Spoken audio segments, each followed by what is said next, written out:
안녕하세요. AI로 칼퇴하고 부업까지 하는 현실적인 생산성 핵꿀팁을 다루는 본격 AI 채널 코릿 AI입니다. 지난주에 저는 제 귀한 시간과 돈을 태워서 한 가지 실험을 해봤습니다. 바로 구글에서 야심차게 내놓은 AI 기초라는 강의를 직접 들어본 건데요. 왜냐고요? KK 구독자님들의 시간과 돈은 소중하니까요. 제가 대신 맛보고 이게 정말 동합하는지 아니면 그냥 그럴싸한 마케팅인지 뼛속까지 파헤쳐 드리기 위해서입니다. 결론부터 말씀드리면 이 강의, 솔직히 AI를 어느 정도 아는 분들께는 돈 아까울 수 있습니다. 하지만 PM, 기획자, 마케터, 디자이너, 취준생처럼 AI를 이제 막 시작하려는 분들께는 꽤 괜찮은 길잡이가 될 수 있습니다. 그래서 오늘 영상에서는 굳이 유료 강의 결제 안 하셔도 제가 5시간 동안 배운 내용의 엑기스 중에서도 가장 중요한 핵심 5가지를 뽑아서 탈탈 털어드리겠습니다. 특히 오늘 내용의 핵심은 바로 AI 도구의 3가지 유형입니다. 이것만 제대로 이해하셔도 지금 당장 내 업무에 어떤 AI를 가져다 써야 할지 명확한 그림이 그려지실 겁니다. 제 채널 컨셉 아시죠? 본업하면서 편집 없이 날 것 그대로, 하지만 웬만한 유료 강의보다 더 진한 인사이트만 담았으니 끝까지 집중해 주십시오. 첫 번째 핵심, AI 도구는 크게 3가지 유형으로 나뉜다. 자, 가장 중요한 첫 번째 내용입니다. 우리가 매일 쏟아져 나오는 수많은 AI 툴들을 보면서 혼란스러운 이유가 뭘까요? 바로 이 툴들이 어떤 종류인지, 어떤 목적을 가졌는지 구분하지 못하기 때문입니다. 구글 강의에서는 이 도구들을 명확하게 3가지로 분류합니다. 이것만 알아도 반은 먹고 들어갑니다. 하하. 첫째, 독립형 AI 도구 스탠얼론 AI 툴즈입니다. 이건 말 그대로 그 자체로 완결된 서비스입니다. 우리가 잘 아는 챗GPT, 구글의 제미나이, 미드저니 같은 것들이죠. 특정 소프트웨어에 종속되지 않고 웹사이트나 앱에 접속해서 바로 사용할 수 있습니다. 범용성이 높아서 글쓰기, 이미지 생성, 자료 조사 등 거의 모든 분야에 쓸 수 있는 맥가이버 칼 같은 존재입니다. 설치도 필요 없고 그냥 로그인만 하면 되니 접근성이 가장 좋죠? 둘째, 통합형 AI 기능 Integrated AI Features입니다. 이건 우리가 이미 사용하고 있는 소프트웨어 안에 쏙 들어온 AI 기능입니다. 가장 대표적인 예가 바로 구글 워크스페이스용 제미나이입니다. 구글 문서에서 글을 쓰다가 바로 제미나이를 호출해서 글을 다듬거나 구글 슬라이드에서 발표 자료에 쓸 이미지를 바로 생성하는 식이죠. 따로 다른 사이트에 갈 필요 없이 내가 하던 작업의 흐름을 끊지 않고 바로 AI의 도움을 받을 수 있다는 게 최대 장점입니다. 노션 AI나 마이크로소프트의 코파일럿도 여기에 해당합니다. 셋째, 맞춤형 AI 솔루션 커스텀 AI 솔루션입니다. 이건 좀 더 전문적인 영역인데요. 특정 기업이나 특정 문제를 해결하기 위해 맞춤 제작된 AI 시스템을 말합니다. 예를 들어 존스 홉킨스 대학에서는 폐혈증을 조기에 발견하기 위한 맞춤형 AI를 개발해서 진단 정확도를 2%에서 40%까지 끌어올렸다고 합니다.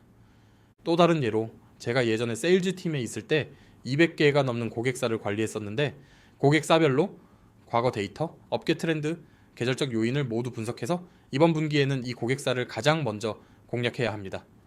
라고 우선순위를 정해주는 맞춤형 AI가 있었다면 얼마나 좋았을까요?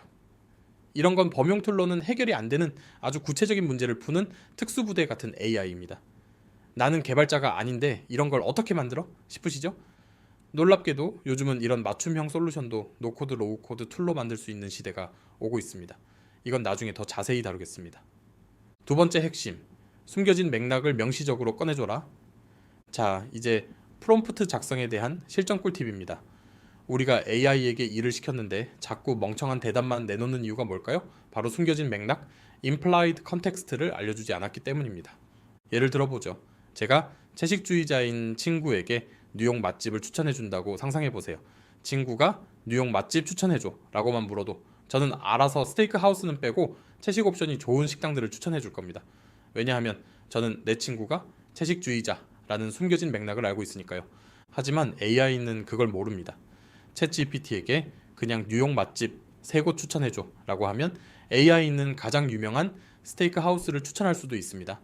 따라서 우리는 뉴욕에 있는 채식 옵션이 훌륭한 레스토랑 3곳을 추천해줘 라고 명시적으로 아주 구체적으로 맥락을 알려줘야 합니다. 이건 업무에서도 마찬가지입니다. 상사에게 연봉 협상을 요청하는 이메일 초안을 AI에게 부탁한다고 해보죠. 그냥 연봉 협상 이메일 써줘 라고 하면 아주 일반적인 인터넷에 널린 템플릿 수준의 결과물만 나옵니다. 하지만 이렇게 숨겨진 맥락을 추가하면 어떨까요? 작년에 10% 연봉 인상을 받았고 올해는 우리 팀에서 최고 성과를 냈어. 동종 업계 평균 인상률은 12%라고 해. 이 모든 맥락을 고려해서 15% 인상을 요청하는 정중하면서도 자신감 있는 톤의 이메일 초안을 작성해줘. 어떤가요? 결과물의 퀄리티가 완전히 달라질 수밖에 없습니다. AI와 일할 때는 항상 기억하십시오.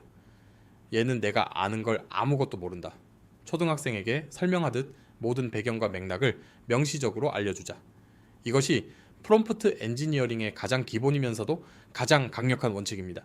세 번째 핵심, 제로샷과 퓨샷 프롬프팅을 구분해서 사용하라. 조금 더 고급 기술로 들어가 보겠습니다. 프롬프팅에는 크게 제로샷과 퓨샷이라는 두 가지 방식이 있습니다. 말이 좀 어렵죠?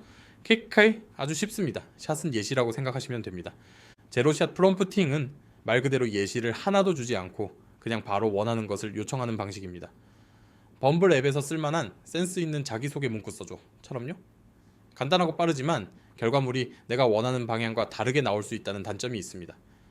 반면에 퓨샷 프롬프팅은 몇 개의 예시를 함께 제공하는 방식입니다. 예를 들어 범블 앱에서 쓸만한 센스 있는 자기소개 문구를 써줘. 아래는 내 친구가 써서 성공했던 예시들이야. 이런 느낌을 참고해줘. 예시 하나, 나는 이런 걸 좋아하는 사람이에요. 예시 둘, 나는 직업이 의사예요. 이렇게요. AI에게 내가 원하는 결과물의 스타일과 톤 앤 매너에 대한 명확한 가이드를 주는 셈입니다. 당연히 제로샷보다 훨씬 더 내가 원하는 결과물을 얻을 확률이 높아지겠죠. 복잡하고 창의적인 결과물이 필요할수록 퓨샷 프롬프팅, 즉 좋은 예시를 많이 보여주는 것이 핵심입니다. 네 번째 핵심, 복잡한 과업은 생각의 삿을 chain of thought로 쪼개라. 이것도 정말 중요한 개념입니다. AI에게 한 번에 너무 크고 복잡한 일을 시키면 종종 길을 잃고 헛소리를 하거나 중요한 부분을 빼먹는 경우가 많습니다. 자기소개서 써줘 같은 거대한 과업을 한 번에 던져주는 것과 같죠. 생각의 삿을 프롬프팅은 이 거대한 과업을 잘게 쪼개서 단계별로 지시하는 방식입니다. 마치 우리가 코끼리를 먹을 때 한 입 크기로 잘라 먹는 것과 같습니다. 하하. 예를 들어 자기소개서를 쓸 때 이렇게 3단계로 쪼개는 겁니다. 1단계 후킹. 내 이력서와 지원하는 회사의 직무기술서를 바탕으로 인사 담당자의 시선을 사로잡을 강력한 도입부 훅 문단 3가지를 작성해줘. 2단계 본문. 1단계에서 나온 결과물 중 마음에 드는 것을 고른 뒤 아주 좋아. 이 도입부에 이어서 내 핵심 역량과 경험을 직무와 연결해서 설명하는 본문 내용을 작성해줘. 3단계 마무리. 완벽해. 이제 이 내용을 바탕으로 회사에 대한 나의 열정과 기여 의지를 보여주는 강력한 마무리 문단을 작성해줘.